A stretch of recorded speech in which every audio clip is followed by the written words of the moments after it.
Pertama kita lihat bahwa guru terdiri dari guru ASN dan guru non-ASN. Guru ASN itu adalah guru PNS dan guru PPK. Ini di Undang-Undang Nomor 5 ya tahun 2014. Sedangkan guru non-ASN adalah guru swasta.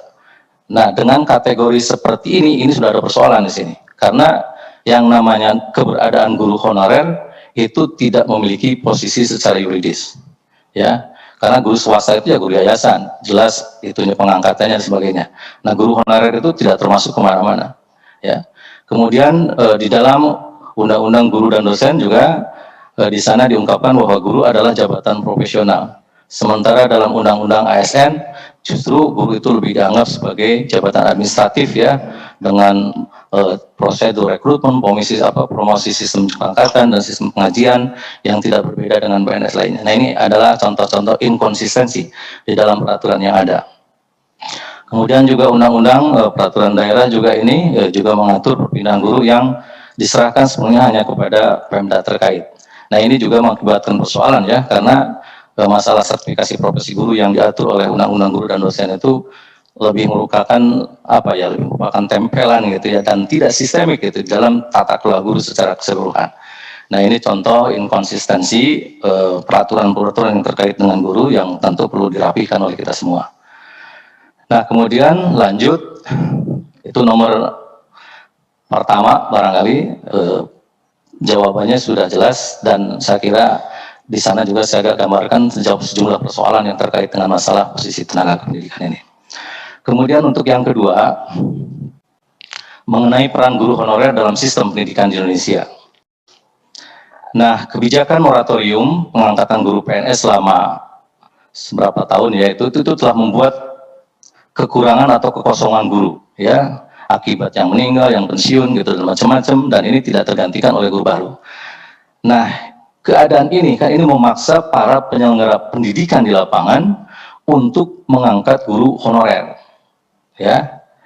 Jadi keberadaan guru honorer ini sudah semakin besar gitu. Menurut catatan yang ada saya itu udah sekitar 1 juta guru honorer. Nah, kemudian jumlah guru di Indonesia, ini maaf datanya agak ini mungkinnya tahun 2018, sekarang mungkin sudah lebih banyak lagi. Itu terbagi ke dalam guru PNS sebanyak kurang lebih 48%, sedangkan guru non PNS itu sebanyak kurang lebih 51,4%. Itu Dapodik Kemdikbud tahun 2018.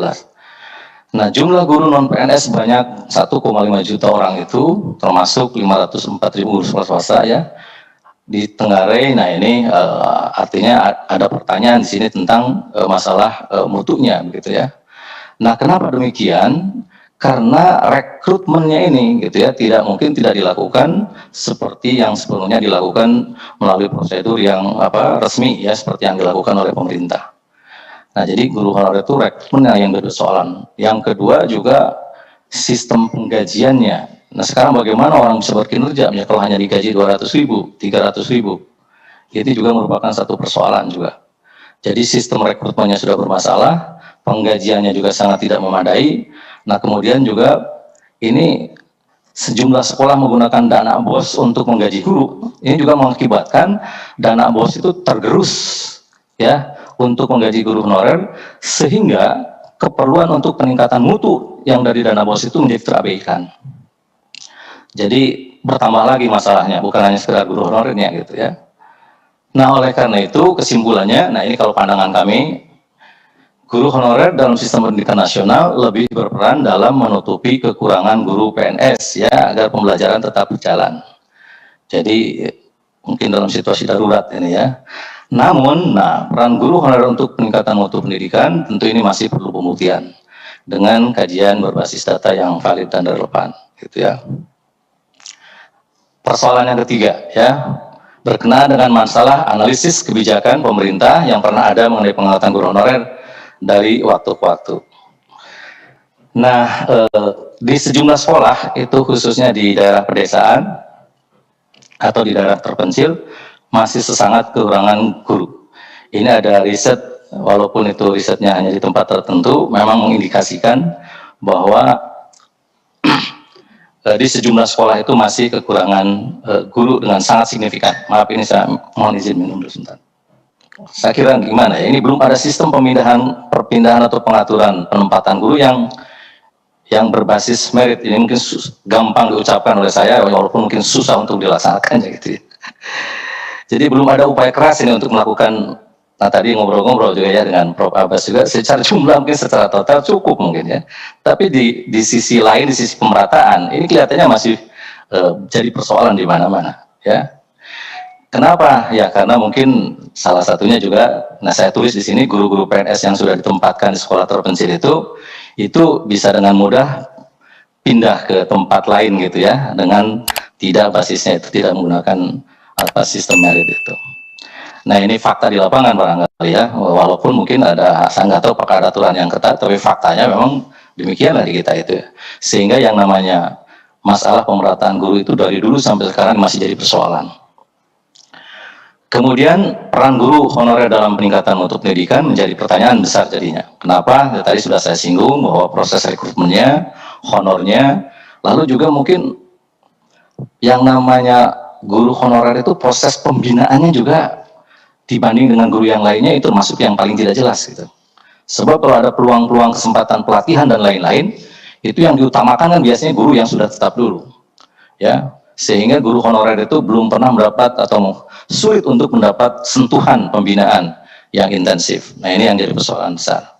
Nah hal lain juga tadi sudah disebut bahwa penggunaan BOS juga ini jadi menimbulkan masalah lain ya, walaupun di satu sisi mungkin tadi terpenuhi apa itu honor guru honorernya, tetap di sisi lain ini juga mengurangi biaya untuk peningkatan mutu di sekolah. Nah kesimpulannya ini kok balik lagi ya. Maaf. Nah, jadi kesimpulannya, berdasarkan hal-hal tersebut, mekanisme pengangkatan guru honorer baik pada tingkat pusat, ya, tingkat daerah maupun pada tingkat sekolah, saran kami ini sebaiknya diganti atau diperbaiki dengan mengembangkan dan menerapkan sistem dan mekanisme yang berbeda dan berbasis merit dalam pengangkatan guru. Jadi bukan kekeluargaan gitu kira-kira lah. Karena kalau sekarang ya nggak tahu dasarnya apa gitu, mungkin yang atau kekerabatan atau kekeluargaan kalau sekarang. Yang kena, yang mau, yang ikhlas karena gaji dengan gaji yang sangat tidak standar, ya akhirnya ya yang ikhlas saja barangkali yang jadi guru itu. Nah ini perlunya ke depan gitu ya, mungkin cara yang seperti itu kalau bisa dihentikan ya dihentikan dan diganti dengan cara-cara yang lebih ini. Tes kompetensi guru honorer ya untuk persyaratan pengangkatan menjadi ASN. Kami sudah mencoba merumuskan jawaban yang bijaksana Bu ya, yang bijaksana dengan mempertimbangkan unsur profesional dan unsur sosial gitu ya.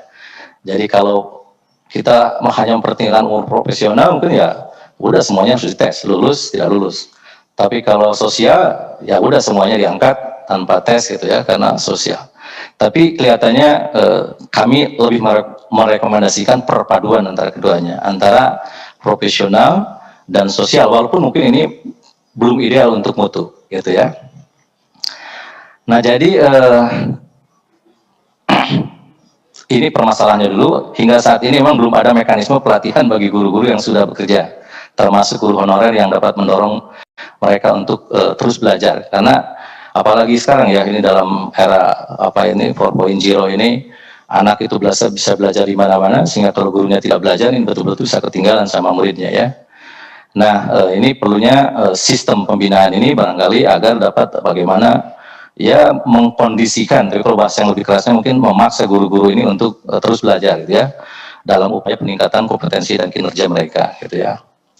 Nah kemudian yang kedua juga selama ini guru-guru honorer baik pada tingkat pusat, daerah maupun sekolah gitu ya.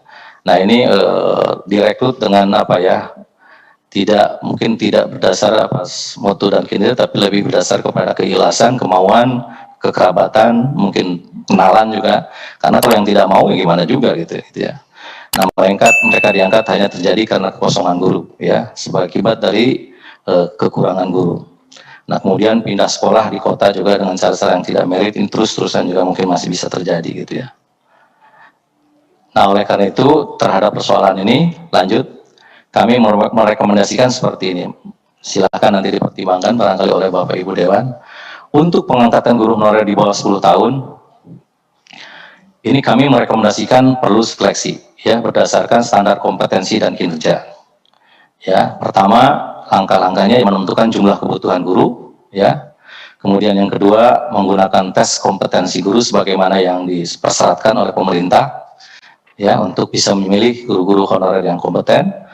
Nah, kemudian yang kedua, yang ketiga menggunakan alat seleksi berdasarkan rekomendasi. Jadi perpaduan antara tes dan rekomendasi dari kepala sekolah atau yang berwenang di sana untuk mengukur kinerja guru ya. Dan yang terakhir mengusulkan guru-guru honorer yang lolos seleksi ya kepada dinas kabupaten untuk diangkat menjadi PPK bagi yang lolos ya. Tapi kalau bagi yang tidak lolos kan berarti ini bisa disalurkan menjadi tendik atau nah bagaimana cara tiga mungkin ya mereka mendapatkan apa kalau di tempat kerja yang lain tuh istilahnya mendapatkan pesangon yang mumpuni lah yang cukup gitu kalau memang betul-betul tidak bisa diangkat. Nah kemudian yang kedua bagi guru honorer yang telah mengabdi 10 tahun atau di atas, nah mungkin ini dasar seleksinya berdasarkan rekomendasi dari kepala sekolah, guru senior atau siapa yang berwenang di sana yang paling memenuhi syarat untuk diangkat menjadi PPK. Nah, sedangkan yang tidak memenuhi syarat sama juga ini ya bisa dialihkan menjadi tenaga kependidikan atau diberhentikan dengan pesangon yang memadai. Jadi kalau yang muda-muda mungkin bisa lah tes gitu ya supaya kita bisa menghasilkan guru-guru yang qualified. Karena untuk menjadi guru yang qualified itu ya di samping memang memiliki passion untuk jadi guru, saya kira mereka juga harus punya kapasitas intelektual ya untuk bisa mendampingi anak-anak di sekolah belajar.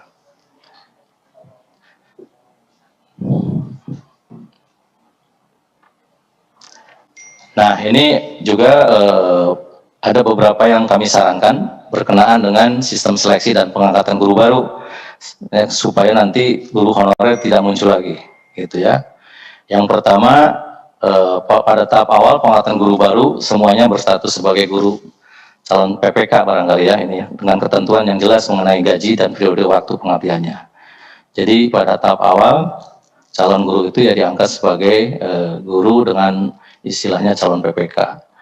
Nah bagi mereka-mereka yang telah direkrut, diberlakukan standar ya dan memenuhi kompetensi yang dipersyaratkan, guru-guru seperti ini mungkin nanti bisa diangkat menjadi guru PPK.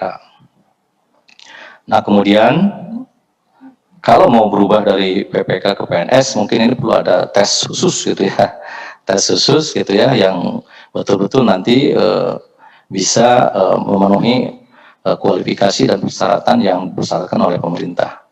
Nah hanya guru-guru itulah barangkali nanti yang bisa menjadi menjabat ya sebagai guru PNS gitu ya. Jadi ini kira-kira ada 4 tahapan yang kami sarankan ke depan ya, karena ini kan kita lagi agak hangat juga tentang perbaikan undang-undang ke depan. Tentu saja ini perlu dikaji lebih lanjut, ini baru gagasan awal saya kira.